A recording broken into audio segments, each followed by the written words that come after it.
একজন এমি মার্তিনেজ আছে বলেই আর্জেন্টিনা আজ দুর্বার গতিতে ছুটছে। এমি আছে বলেই আর্জেন্টিনা হাঁটতে ভুলে গেছে। তার গ্লাভস যেন মাকড়সার জাল। তিনি চীনের মহাপ্রাচীর। সতীর্থরা তাকে ডাকেন দিবু নামে, ভক্তরা ডাকেন বাজ পাখি বলে। সব ছাপিয়ে এমি হয়ে উঠেছেন আস্থা ও নির্ভরতার প্রতীক। আর্জেন্টিনার জার্সিতে তিনি যতগুলো ম্যাচ হেরেছেন তার চেয়ে বেশি ট্রফি জিতেছেন। মাস্টারমাইন্ড কোচ স্কালোনির ট্যাকটিক্স কোনো কাজে আসতো না যদি এমিলিয়ানো মার্টিনেজ নামের কেউ না থাকতো।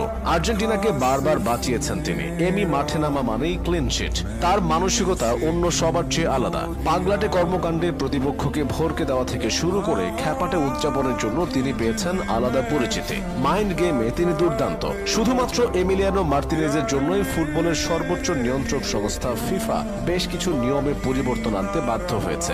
এখন থেকে গোলকিপাররা পেনাল্টি নিতে আসা প্লেয়ারের মনোযোগ নষ্ট করার মতো কোনো কাজ করতে পারবেন না। পেনাল্টি নেবার সময় বাড়িয়ে দেরি করিয়ে দেওয়া যাবে না। গোলকিপাররা গোল পোস্ট এবং নেট ছুঁতে পারবেন না। একজন এমি মার্তিনেজ আছেন বলেই এত সব কাণ্ড ঘটছে।